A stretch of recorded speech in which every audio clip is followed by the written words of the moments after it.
Warning, some of the material is explicit and may not be suitable for young viewers. Please be advised.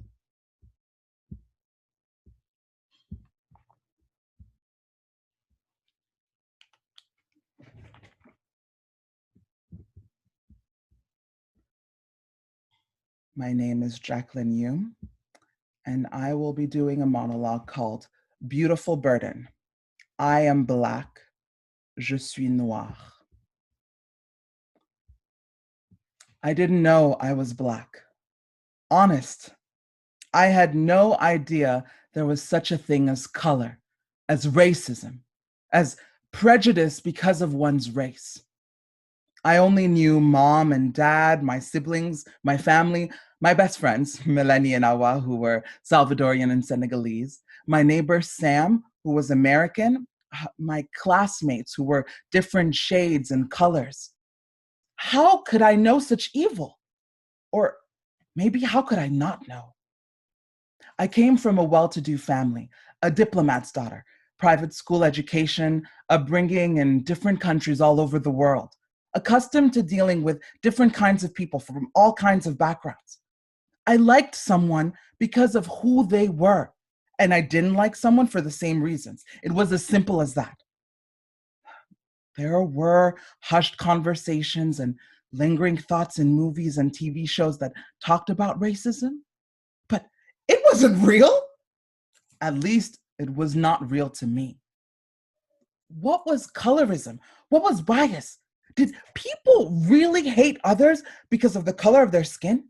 Because of a cover they had not chosen for themselves? Because of a color that only God could have known? It could not be. Don't worry, or maybe do. I did not stay happily ignorant for long.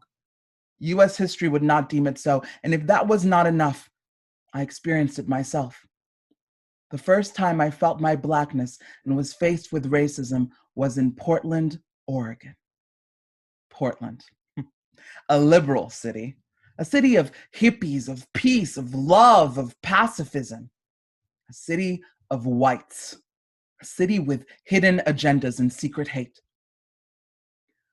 My sister and I were walking down the street, minding our own business, walking from the park back to our uncle's place. Up ahead was a mother and her daughter walking in front of us. We didn't really pay attention to them. We were both chatting excitedly.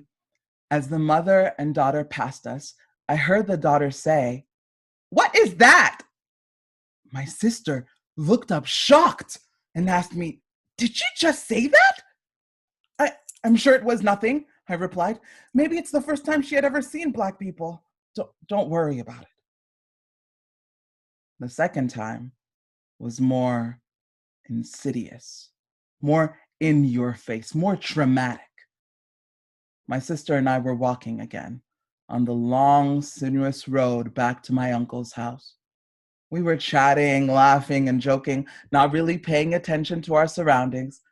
No real care outside of our bubble as a blue van drove up. It neared us, slowly. And suddenly, a window came down. Young male voices could be heard using words I dare not repeat. And a white hand, armed with a large cup filled with sugary liquid, was thrown in our direction before they sped away. This was not late at night. We were not scantily clad. It was the middle of the day, the early afternoon, in fact. The sun was shining gloriously, and these boys wanted to humiliate us because of our color, because of our race, because of our Blackness in the light of day. I did not cry. I did not scream. I didn't even get angry, to be honest. I was just sad and numb. I had never thought that being Black was difficult or scary or soul-crushing.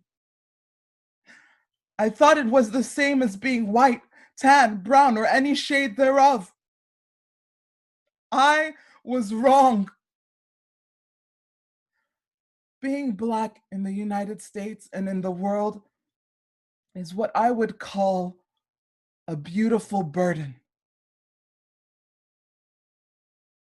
I didn't know I was Black. But now, every day, I know, I see, I feel, I sense my Blackness. I am Black. Je suis Noire.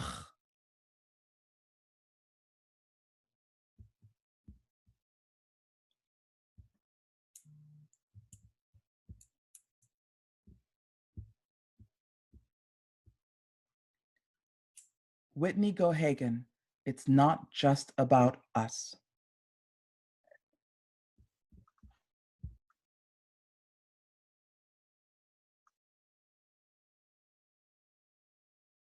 When will I be ready?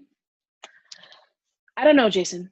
I don't know. Maybe I'll be ready to have a kid when America is ready for my kid. You keep saying that at one point I wanted to have kids, and you're right. I did. Years ago, I thought I would see a world where it'd be easier for my future child, but it's just getting worse and worse and worse. I don't want to bring a child into this mess. I barely understand what's happening myself. I've tried to educate myself. I mean, when they ask questions, will you have answers? Because I sure as hell won't. The world is falling apart. And it's one thing to experience that myself, but to be the mother of a child, a young boy or a girl, I would be their mother. It would be my responsibility. I mean, when something happens to these young boys and these young girls, I mean, these grown men and grown women, who is it that they want in front of the camera? Who then has to be the face of their justice? The mother. Am I ready for that? Am I ready to have to explain to others why the life of my son or daughter, the life I carried in my stomach for 9 months and raised all their lives, did not deserve to die? Everyone just assumes that as a Black woman, I'm strong. I'm only that strong when I have to be. And I can tell you right now, I'm not that strong. No, you're trying to stop me because you think that I'm overthinking or thinking negatively or whatever, but I don't have the luxury of thinking any other way. I don't have the luxury to just say, yep, I want to get pregnant. I can't just say, oh, he's going to be a great dad, let's do it. No, it's not just about me. It's not just about you. From the day that my child is born, they will have certain targets on their backs. I have to think about the way I dress my child when he or she is young, so they're not seen as a threat walking down the street. I have to think about everything I tell them. I have to think about the ways in which I raise them. But you know what sucks the most, Jason? You know what sucks more than anything is that none of that matters. I could raise the most socially conscious, knowledgeable, responsible, respectful, respectable children, and none of it matters. There aren't just situations they could end up in anymore.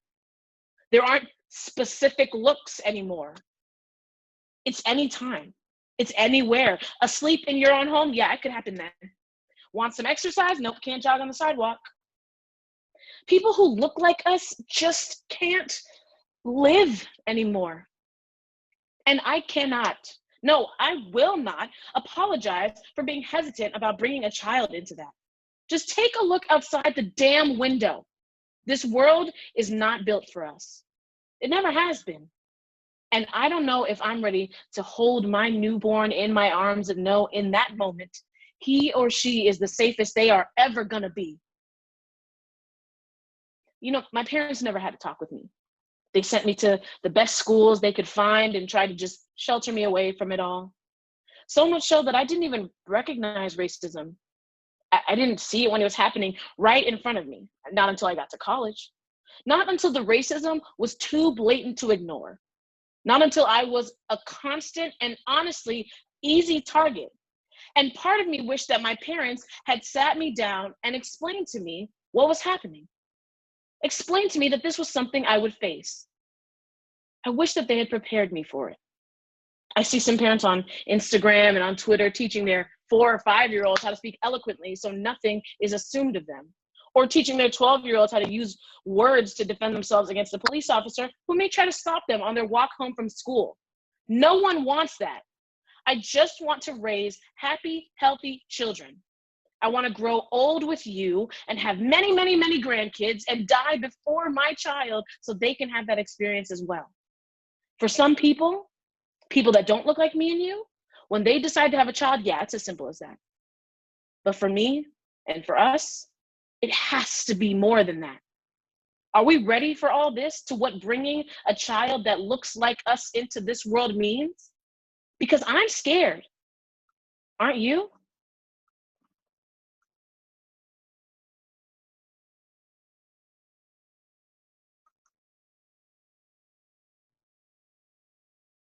Melvin Smith, I am black.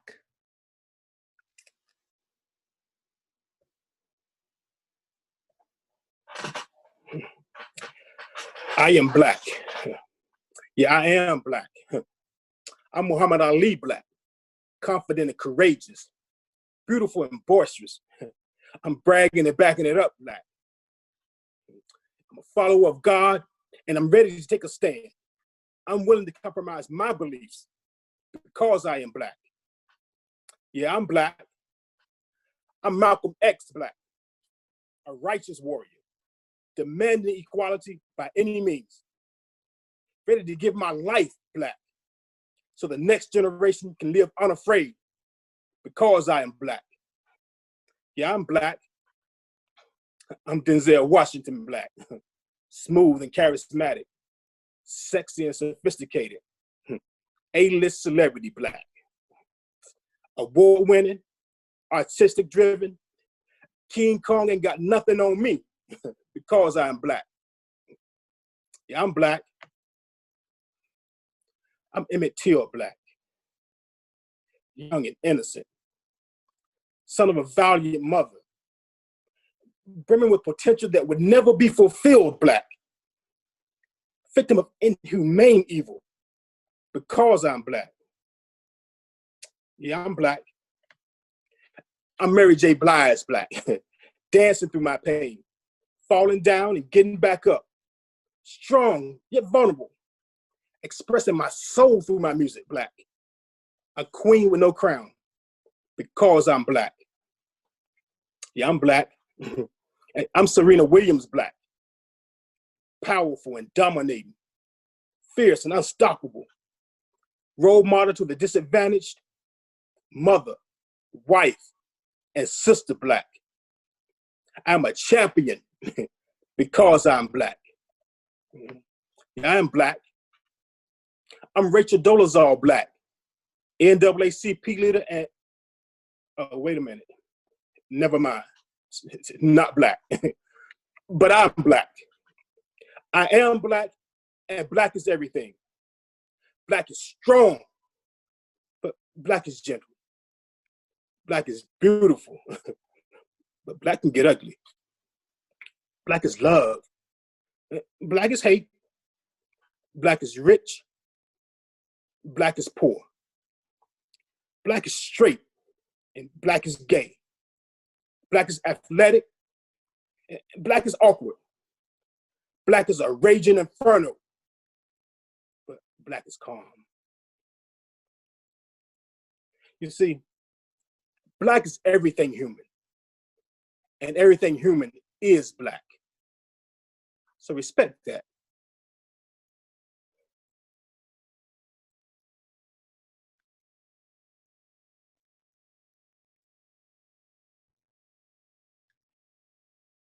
Kristin Young, The Sidelines.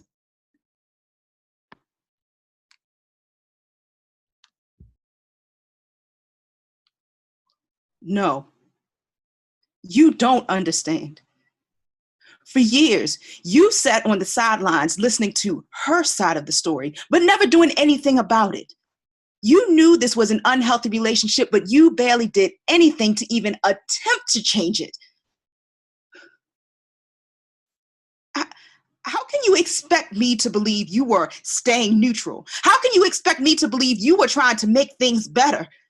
It's been the same old bullshit for year after year after year. I am done with it. I will not participate in this charade any longer. If that's how you choose to live your life, cool. If that's how you choose to spend your time, cool. But please, stop expecting me to follow suit in the name of family. This right here is asinine. Your daughter has a mental health problem, and if you choose to ignore it, then please do not take me down with you. I have suggested therapy and professional support multiple times, and you have yet to follow through. You continue to cater to her childishness, and for what? So you can feel like you don't have to face the fact that you missed a number of marks as a parent? Well, guess what? That's not going to change the fact that the issues are there and have now completely torn your family apart. So stay in denial if you want to. Continue living with the chaos if you want to. Continue tiptoeing around your home if you want to. But always know this. Your alleged neutrality in the hopes of keeping your family together has completely severed this branch of your family tree.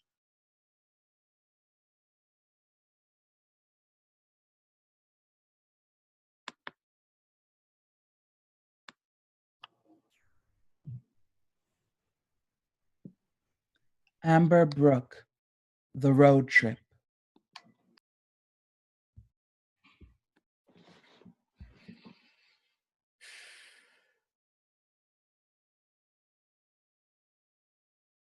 Why are we stopping?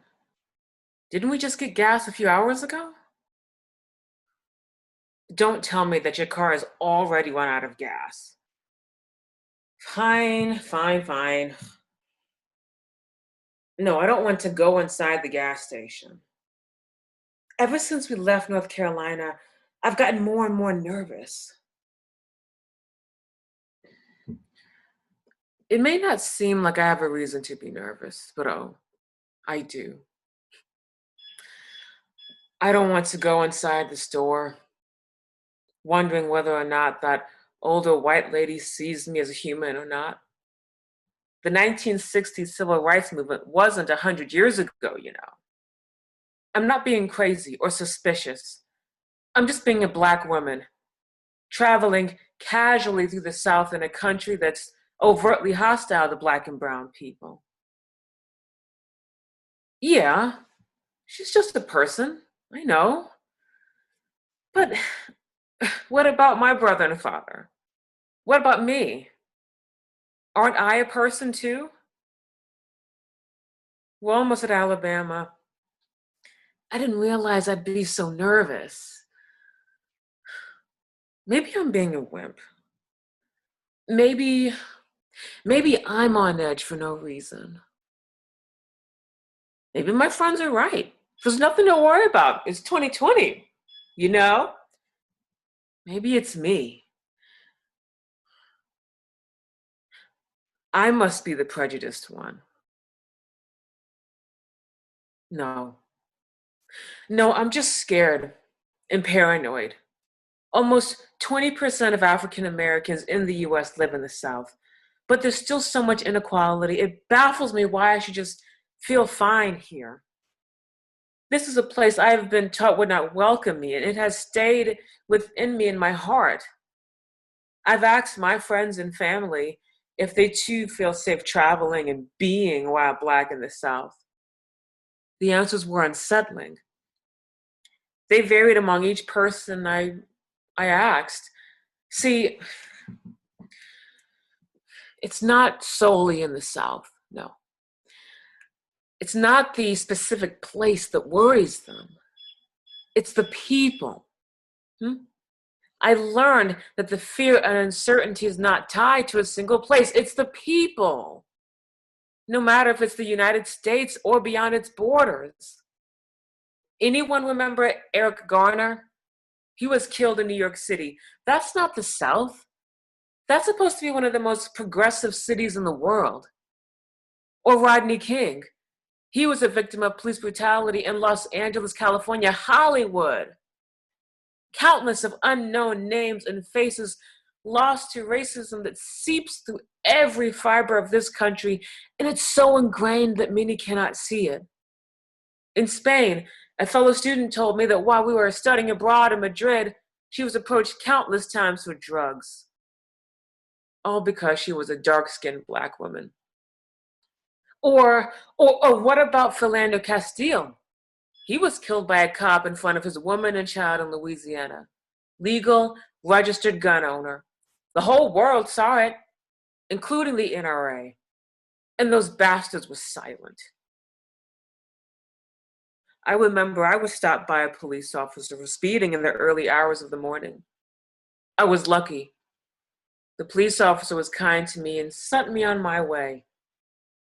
When my brother got into a car accident just a few weeks ago and the officer took his insurance card, my brother had to ask for it back. I won't lie to you. I was nervous sitting by the phone at my parents' house, wondering if he was going to be another casualty on YouTube for something as simple as asking for an insurance card back. But thankfully, everything was okay. Where do Black and brown people feel safe? Anyone have any answers? How can I get my beloved white passing progressive friends to understand me? You know what? I'm just gonna sit back, stay in the car, listen to my music, and enjoy my trip.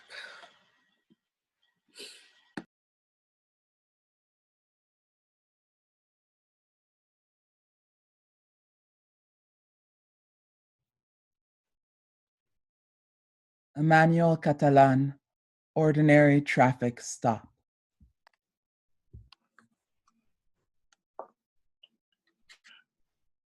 Oh yeah, that night. I was driving to get some Sonic. They sound off, and I look back. Pull over to a safe space. Rolling down that window. 2 9s pointing at me. And then he shouted, "Hands up! No peace. Get out of the car, son. Face against the car." Thump! Can't even scream.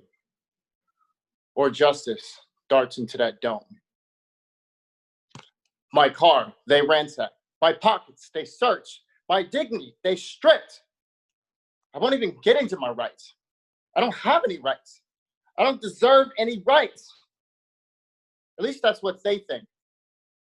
Probable cause, they said. My car in this neighborhood. My skin in this shade. What else is there to say? I read the 14th. Equal protection under the law, they said. Maybe they missed it. Maybe it never applied. Back to the precinct. Booked for illegal possession. Handgun. I'm not sure of how. Never saw it in my life. Into the cell I go. The man in the robe is speaking, with counsel by my side, awaiting my fate.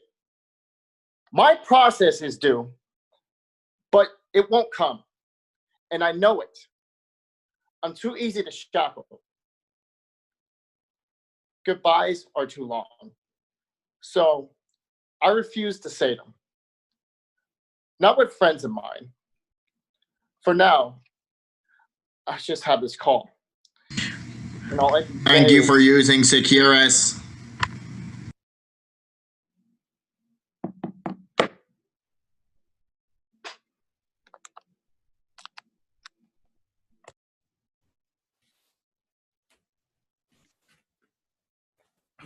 George B. Perry, the two-parted infamous tar bath monster.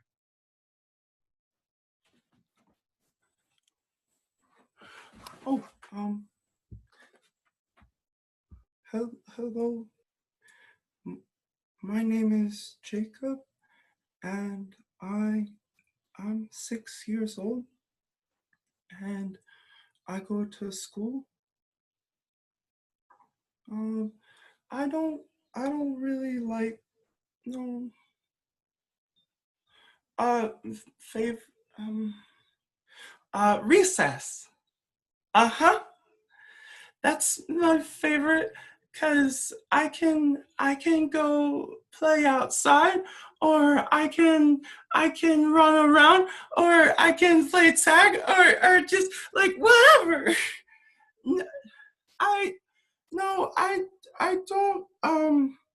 I don't usually play with friends because well, I can play a lot, and I know a lot of games, but they don't want.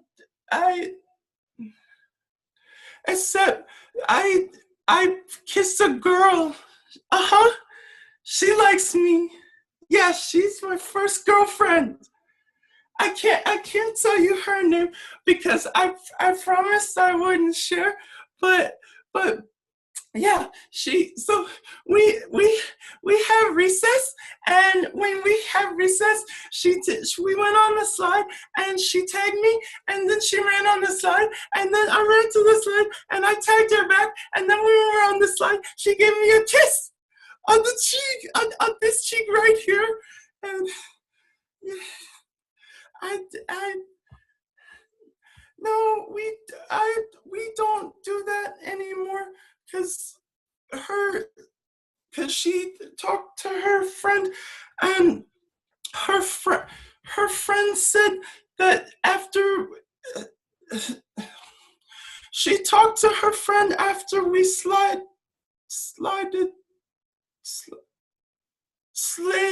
on the slide,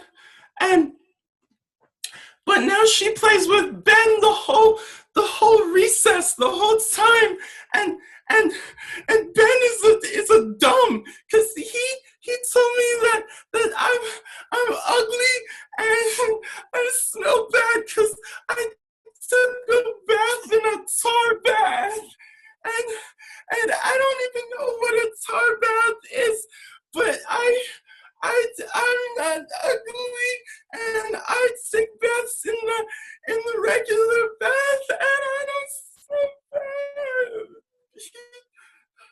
I use soap, and I screw up, and I don't know why he said that. Do you think I'm stinky?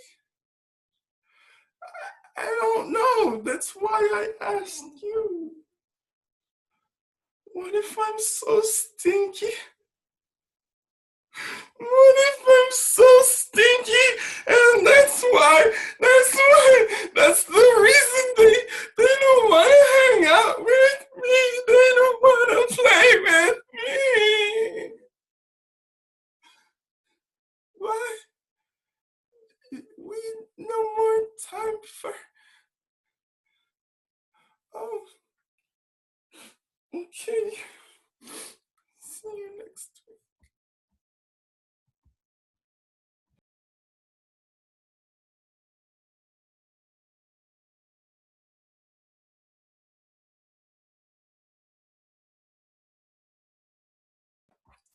About 20 years later. Hey, can you see me? Hey, Doc, how's it going? All right. Let me start off with the bad news of the week. I finally finished that show I was watching. Oh God, I know. And the dude. Yeah, I told you I wouldn't use names in case you wanted to watch it later. So I'm doing my best to avoid spoilers here. So what was it? Oh, Robin Hood. No. Hood Robin. That's right. You remember? Yeah. Okay, all right. So anyway, at the end of the show, he got. Yep. He had some real enemies. And they wanted him gone. So they sent a kid to do their dirty work. Dude wasn't expecting no kid. So here's the scene. Hood Robin, he strolls in the convenience store. Gangster is all hell, limping like he's pimping, packing more heat in the kitchen. And and we're looking over his shoulder, right? We're looking over, he's saying to the lady, yo, I want this and that and this and that. And as he's, you know, talking and stuff, he falls to the ground without even registering that there's a third person in the store. Now, some people online say that it ain't matter who put him down was just a kid, but I think that's why Robin's enemies sent a kid to do the deed in the first place. Because they knew Robin was expecting someone to roll up with pubes, right? Not like pubes out, but you get my point. Like, I'm sorry, I'm just thinking there's someone rolling up on him bed, shouting out the car like, hey, yo, this no gangbanger, about to get gangbanged. Hey, yo, gang. And then, but Robin gay though. So no shame, he shows his big old set, and he like, fuck y'all niggas, and they just piece the fuck out, yo. That's a vision right there. But I guess that's why I'm not a writer, that I'm not in the gang. I wouldn't have never thought of sending no innocent looking little kid. So what's my takeaway? I don't know. I mean, we're all gonna die. Later today, maybe. Tomorrow. You know. Tomato.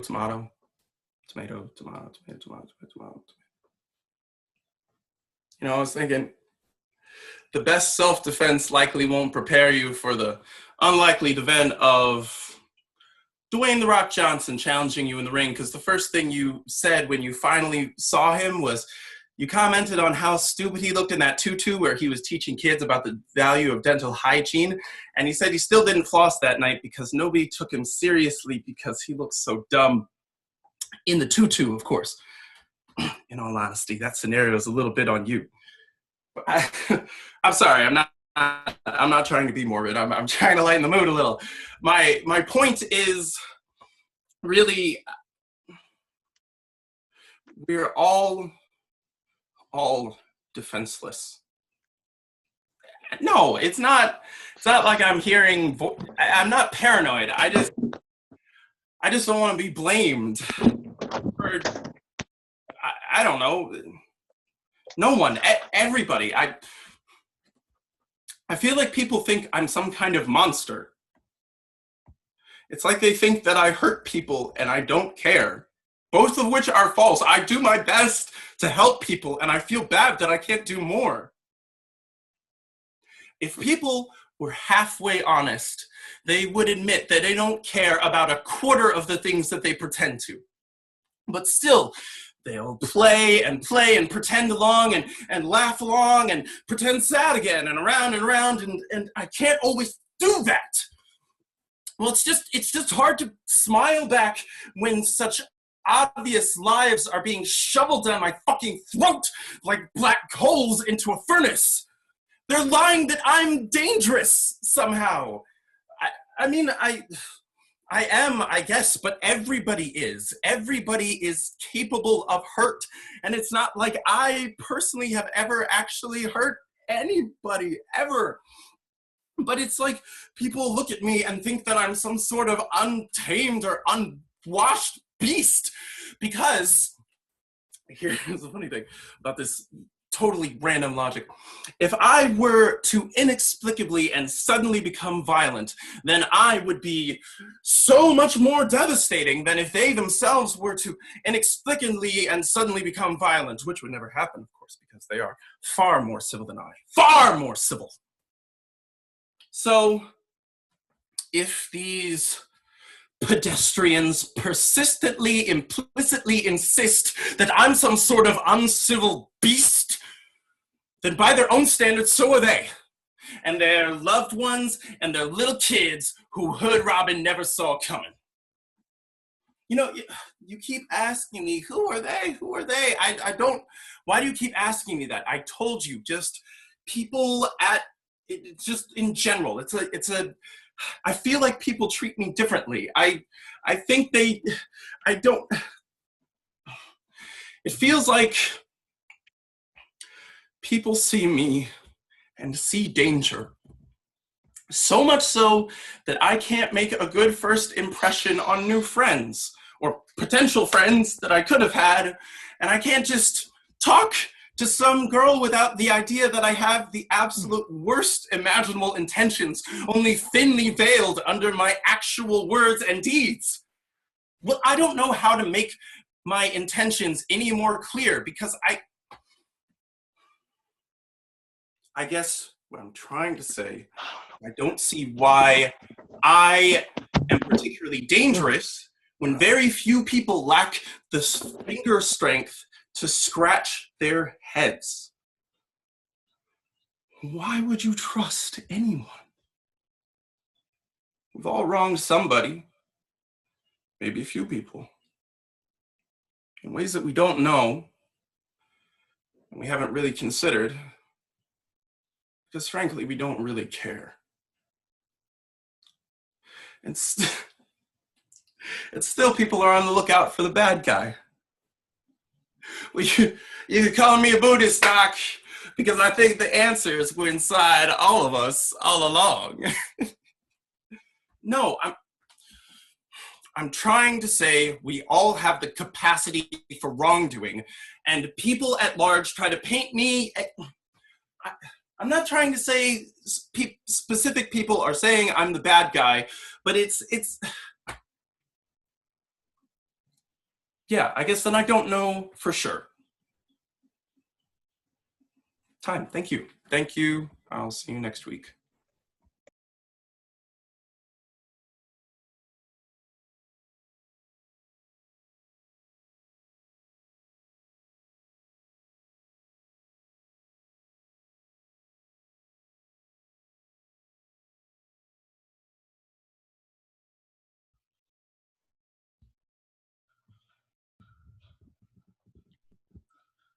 My Black by Marketa, Seliyah, Nicholson. My black is enough, whatever my brand of black may be. Blackness isn't one-dimensional. Who decided what black was? Because I would have loved to have been in the room where that happened. I don't apologize for my black, and neither should you. Black is at the heart and pulse of civilization. I know my melanin pops severely. I don't need anyone telling me that I'm not doing it right, because black could never fit in a box. It's so expressive. My black is beautiful, and sometimes ugly, and sometimes both. So much deeper than an aesthetic. I don't always have to wear my black the way you want me to. My black is brave and fearful.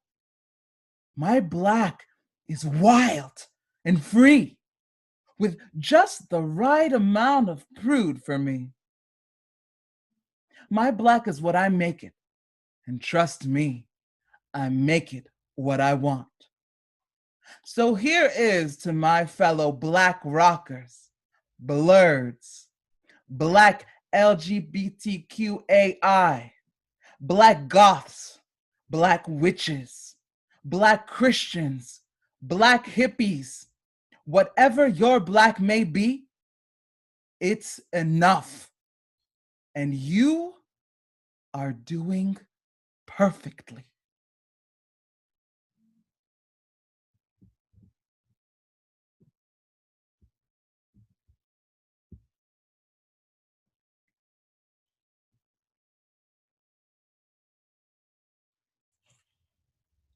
Steve Langley, Plantation, Fantasies.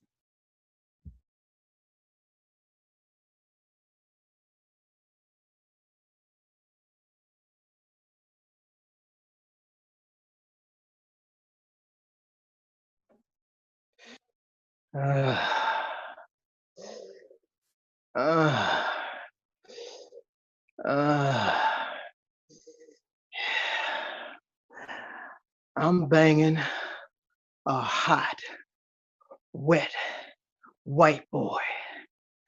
Our faces twisted from centuries of agony. Spilling out of his warm mouth. Yeah. Come on. Fuck me with that big black nigger dick.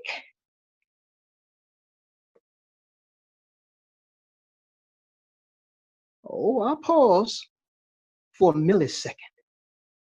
And then, through clenched teeth, like shackles of iron, with fresh sweat dripping from the middle passage, I plow the fertile land harder and harder and harder and harder, singing, oh, freedom.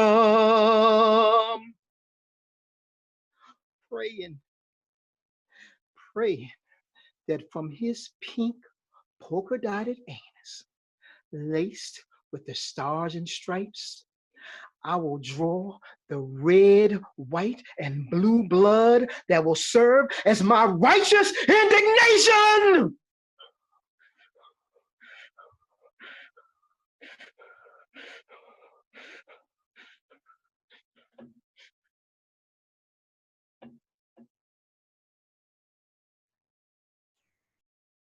Ivan Paretsky. Funny, you don't look Jewish.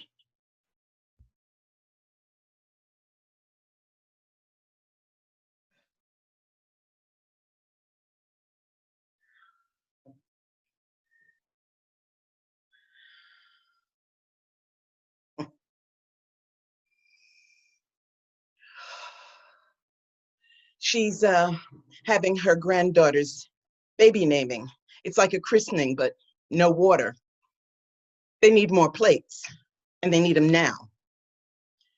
Do I look like a member of the waitstaff? No, it's not Chanel. It's not St. John, but it's nice, no? Even if I were the waitstaff captain, I wouldn't be dressed this well. I know why she accosted me, and so do you. So, should I ream her a new one? Or should I feign ignorance of the racist roots of her assumption about my presence in this synagogue and the demeaning tone of her voice? Not that being taken for a member of the waitstaff is an insult. There's nothing wrong with being a server. However, being spoken to as though one were a slave, on the other hand, is insulting to a server and a slave. We need plates. What the fuck do I care? Shall I be confrontational? She will just accept me as another angry Black woman. If I am going to be nice and this is not a terrible moment, then I will step aside and continue into the sanctuary. Then I will feel like it's going to be very bad for my mental and physical health, and it's going to ruin my Shabbat peace. Shit! To be or not to be, that is the question. It's a question I ask myself every day, 100 times a day. Should I to be the pissed off bitch, or to be nice and go get the fucking plates? To be the offended Black woman and walk away with an eye roll louder than thunder? To be pleasant and help her out? What would Oprah do? Wouldn't happen to Oprah. Everybody knows what Oprah looks like. What would Rabbi Sizamu do? Actually, I feel silly asking him. He's a Ugandan rabbi, and Idi Amin would have eaten him if he could have found him. Oh shit, is that a racist? Oh God, what to do, what to do, what to do? No matter what the Jewish question is, they say it's either Moses, Maimonides, or Rashi has the answer. I wonder which one of the Golden Boys would have the answer to this question. I bet Maimonides. He was taught by an imam. Oh, shit. You know, this stream of consciousness debate has only taken 2 blinks of an eye in real time. Do you have any idea how bad my brain hurts from this shit running through it faster than a speeding bullet? Thought races, history crawls, and thinking about what history dictates you do at a time like this? Oh, shit! Here I am, racking my brain, trying to decide the right thing to do because this, what is she? She's a product of her nature and her nurture. She looks like that because her great-great-grandmothers were raped by Cossacks. She doesn't even remember when her race was Jew, and she lived in the ghetto. If she mentions it at all, she refers to it as the shtetl. Like changing the name makes those enclaves of dirty, uneducated, superstitious, poverty-stricken people of the book who didn't even own a book and spoke Jubonics, aka Yiddish, any less putrid places than today's ghetto shtetls in Baltimore, New York, Chirac, LA, wherever. She's white now. She can look down, have her nose at anyone who hasn't had the melanin purged from their skin. It doesn't stop her from being outraged, however, at any mention of anti-Semitism. Do you know what Semitic people look like, bitch? Oh. But anti-Semitism, that is anti-Jewism, hits me as hard as it hits her. She's as much of a product as her nature and nurture as I am of mine and you are of yours. So maybe I should give her a break. But why? It never crossed her mind to give me one. Shit! What to do? I think if you walk down there and into the doors into the kitchen, I think the caterer can probably help you. Shabbat shalom.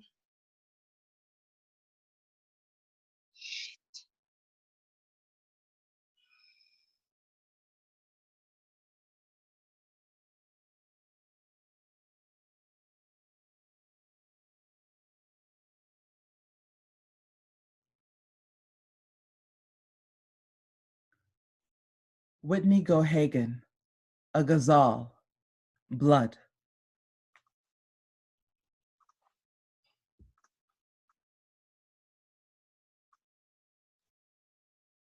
Today, in the street, my brother was shot in cold blood. I loved him even though we weren't brothers by blood. Our mamas baking bread, gossiping about who and who as we tossed the ball around, the cold coursing in our blood. Sunday afternoon cleaning means blasting mama's old music, and Miss Holiday tells about leaves that drip black man's blood. We take a walk down our street, the place we felt safe our whole lives, forming bonds thicker than blood. Then we see the blue and red lights of those who care more about their jail cells than the cells that run through my blood. They asked us for our backpacks, saying we resembled a suspect. I handed mine over. He wanted his mother. They wanted blood. And when he reached into his pocket, they reached into theirs and covered the phone in his hand with his blood. His mama's scream stopped my heart, pausing the flow of my blood. My brother was shot, his dark and unwanted skin covered in his blood.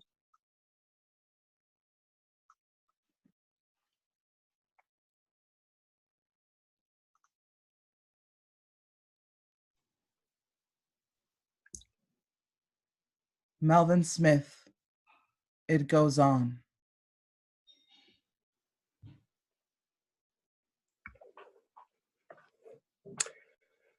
Last summer, I was fortunate enough to be able to take my 10-year-old son to the National Museum of African American History and Culture in Washington, D.C. Now, when I woke up in the morning, I was so excited for him. You know, I was excited knowing he was about to have a life-altering experience. He was about to discover that we were the descendants of African kings and queens, mighty warriors, scientists, doctors, architects, artists. It was about to be revealed to him that even though most of us arrived to this country chained on ships, we fought for freedom. We persevered. We kept the faith, and we rose to a position of prominence in this foreign land. Now, when we entered the museum, one of the first things we saw were videos of activities during the Civil Rights era. We saw brothers and sisters being water hosed, being attacked by dogs, being spat upon, punched, kicked, and beaten. There was also some vivid stories of lynchings and murders and other atrocities committed against us. I looked at my son, and I could sense he was a little taken aback by what we were viewing. So I turned to him and asked him if he had any questions about anything he was seeing. He looked at me and said, "Dad, what did we do to make white people hate us so much? We must have done something really bad." So I tried to give him a kid-friendly answer, and I simply said, "Son, we did nothing. They just didn't like us because the color of our skin is different, and some people are scared of differences." He said, "Dad, okay, but I think I understand." And he next asked me if I was alive during this time. I said, "Son, no. But son, my father was." Now, he grew up in the rural South, and he's told me plenty of stories of how he survived growing up.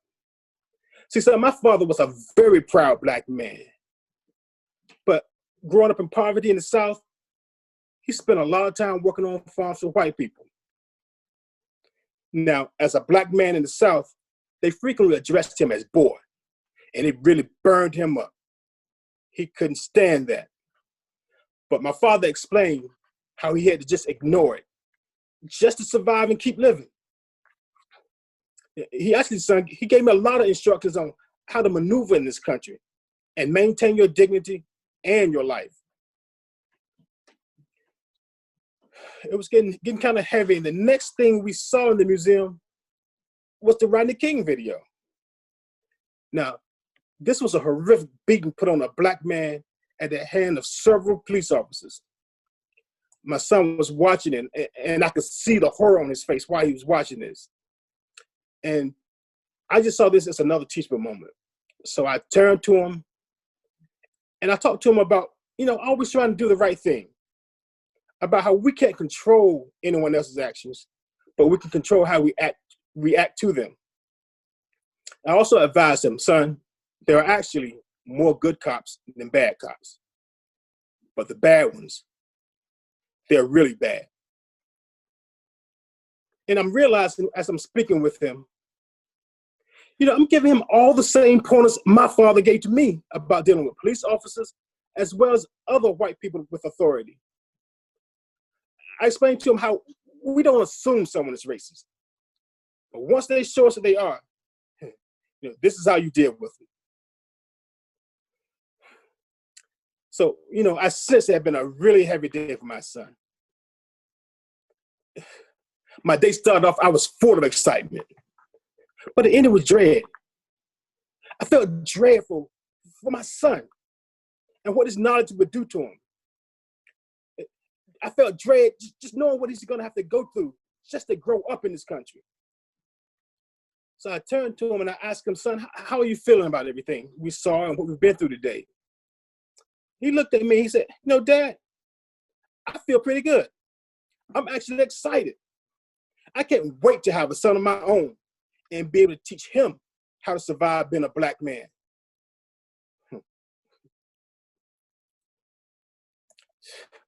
I guess it just goes on.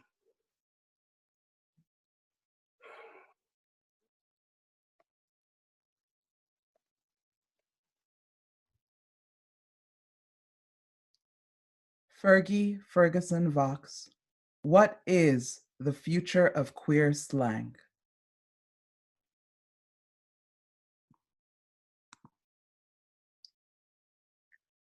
I have questions about queer language.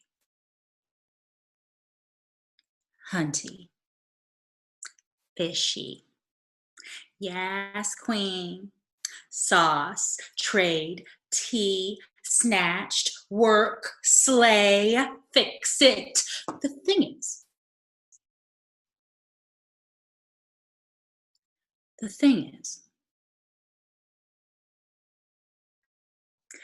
is that this modern Western queer language we're using is Polari and AAVE.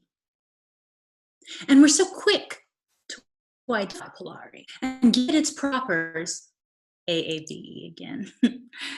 But we do not seem to be willing to acknowledge the cultural labor of Black women, even as we literally snatch the words and music from their mouths. So what is queer language anyway? Right now, besides an anti-language. Anti-language. Okay. So anti-languages, like Polari, fulfill two purposes: creating a community of people in the know and keeping out people who threaten that community. Okay, so it's a language of safety, delight, community. And yet, it is also a pain language by necessity, an exclusion language, a stolen language, a capitalist colonizer appeasement language. Who is queer language safe for? Who does it include, embrace, protect?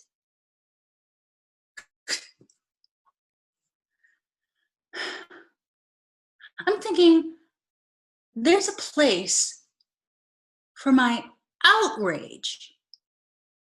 I think there is a space in queer dialogue spoken in queer terms for my fed-upness and my fix-it Lord weariness, and I think there are folks willing to hear that from me. I think I'm allowed to read thiefin' happy cis homos who mobbed my very tongue to feel swish and sparkly and a superior kind of cool in front of straights who are slathering for more marketable culture.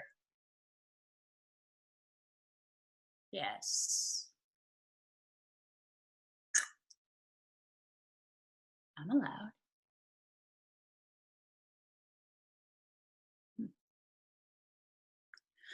But putting that aside for a moment, let's pause, huh? Because there's more here. This seems to be an issue of internalized queer misogynoir. Duh. It's always misogynoir.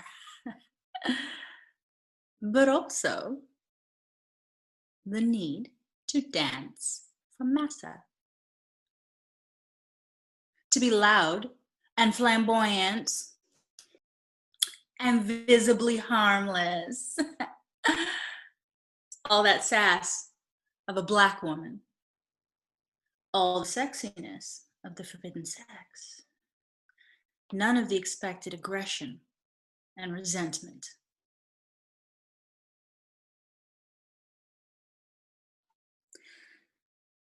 I think it includes men. It embraces men. It protects men. And it doesn't care how it achieves those ends. The community is patriarchal. Still.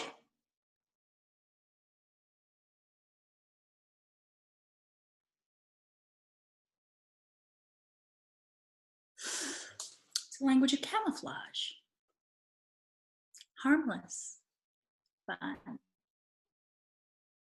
Don't you love us queers?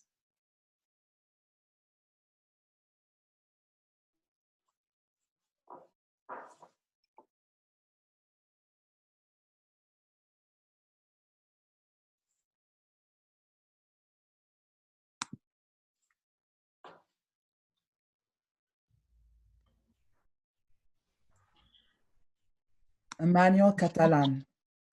Shall I assimilate?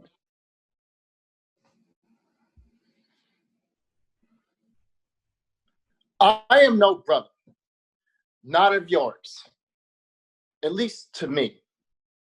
Hung up like strange fruit, my stink is too much for you, although it is much like yours.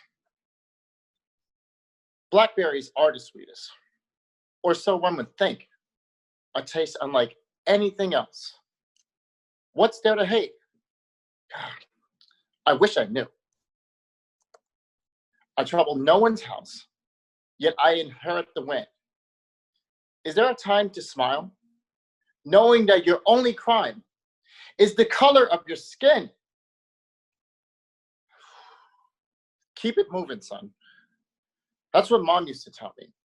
But she just doesn't get it. There is no moving on. Every day I am told of my crimes. No trials, just accusations. Not even a notice. Never mind a fairness. I've given up on that. I should paint myself white. Maybe that would be easier. Walking with no stripes, afforded the faculty of reason, according to my brethren. Shall I be they? Just to assimilate. After all, my mom is white. Why not embrace that side of me?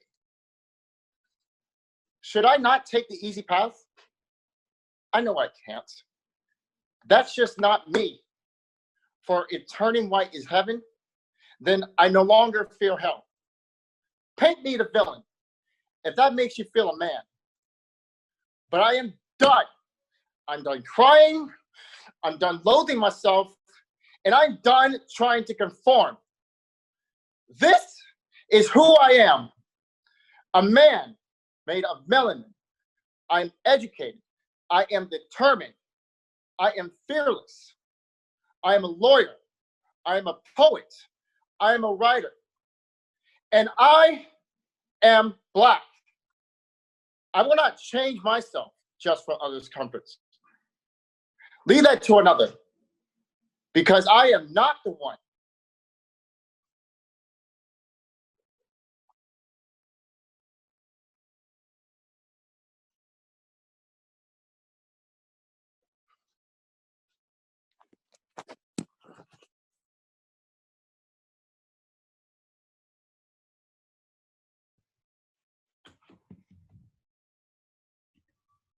Nessa Amherst. Define Black.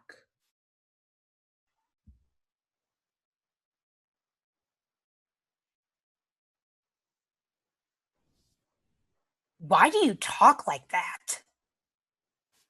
You dress like you're white. You like classical music? You don't like fried chicken? You don't like BET? You're not Black. For the love of God, please shut the hell up! I'm sorry if I'm not your definition of what Black is supposed to be. But I happen to like who I am, and I wouldn't change it for anything. I enunciate because my mother taught me to do so, just as her parents taught her and her siblings. Slang wasn't an option. It still hasn't, come to think of it. I enjoy shopping at mainstream stores like Loft, Old Navy, Stitch Fix, and more because I want to feel beautiful. I don't eat fried chicken or any fatty foods because it is unhealthy for me, and I'm trying to sever ties with diabetes and bad heart health in my family. I enjoy all types of music: classical, jazz, Latin, Broadway, oldies, rock, alternative, Tin Pan Alley, old school R&B, etc., because of my upbringing and musical education. I enjoy watching sitcoms, period dramas, anime, Disney movies, films from the golden age of Hollywood, animal programs, home decor shows, and Saturday morning cartoons because it makes me happy and relax. Is there really supposed to be a general representation of what Black people should be? I don't think so. I hate to break this to you, but what you see on TV and film doesn't even come close to what all Blacks are. As a matter of fact, that's called stereotyping.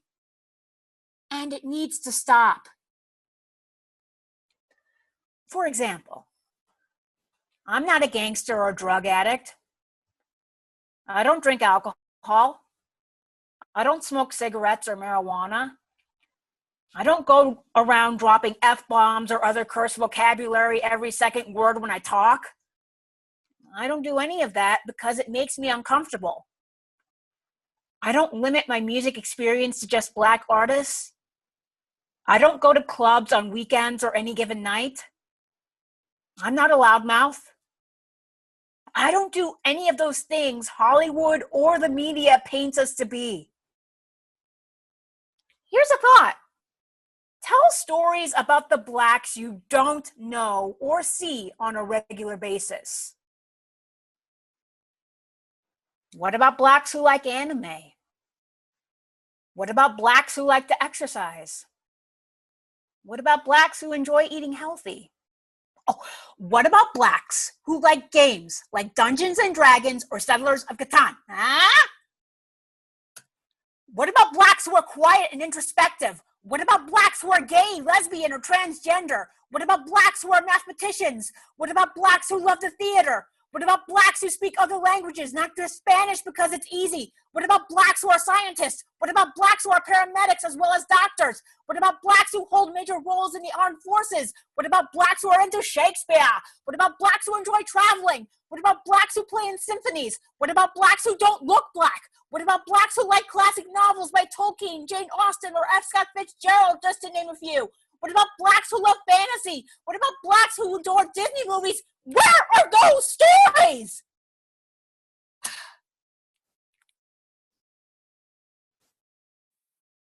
Sometimes people ask me what I believe in as a Black woman. I believe that being Black means moving forward instead of blaming the color of our skin for all of the problems in our country or in the world. It means that we learn from our ancestors who fought for acceptance and equality, not chastise them for not doing enough. It means embracing the things that makes us happy, even if it's things or ideas that are not so common for Black people to do. It means not following the crowd and being proud of being your own person.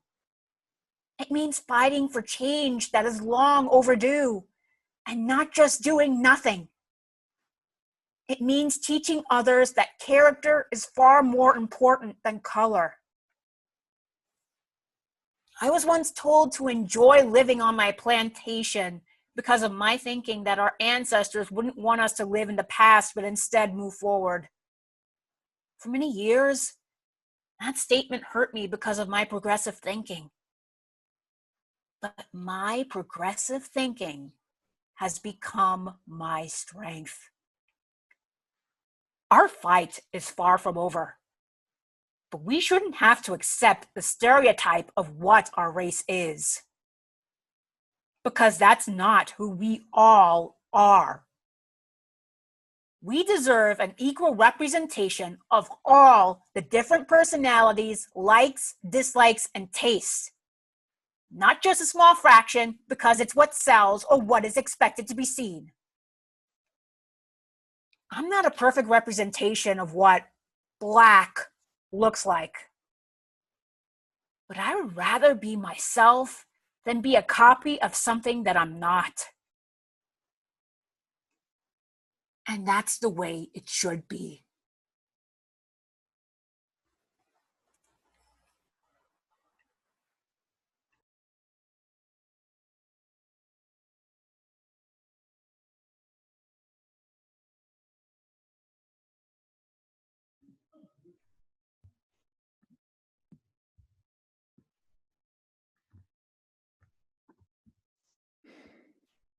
Skin by Jacqueline.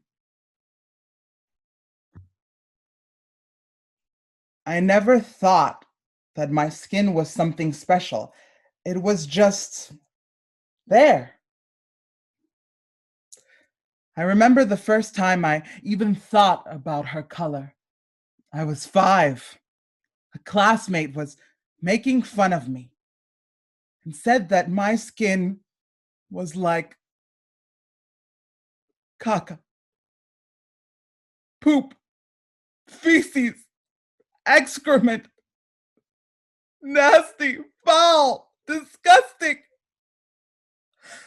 ugly, black skin.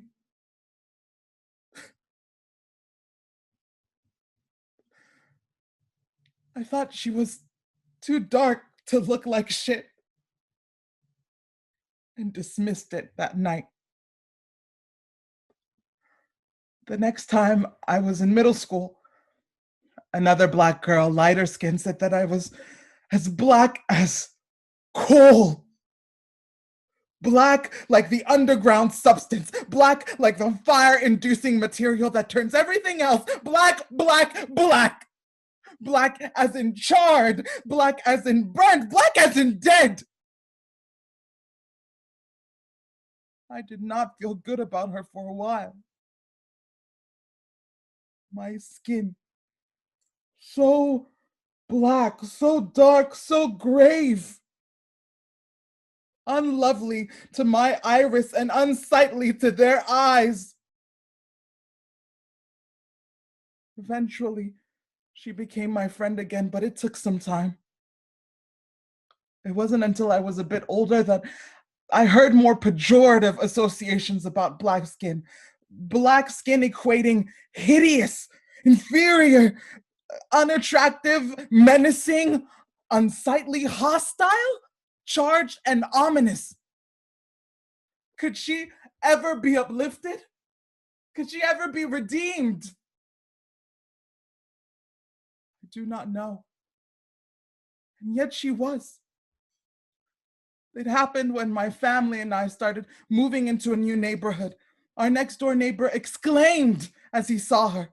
He said, "Your skin, so dark, so beautiful, so regal, looks as smooth as chocolate, as deep as the history of this world, and as glorious as the skin of the Nubian gods, goddesses, and queens of old.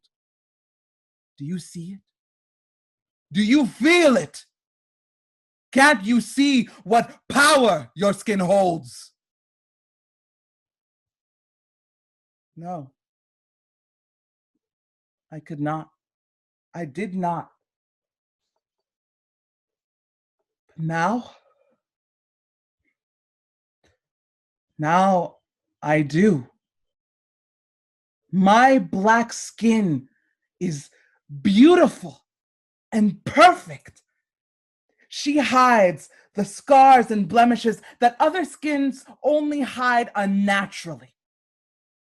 She feels as smooth as a panther's skin. She is flawless. She is quintessential. She is magnificent.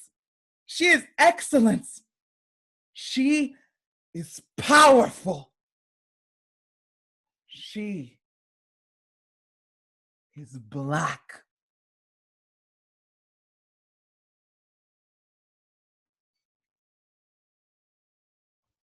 Thank you. Performers, if you could please join me.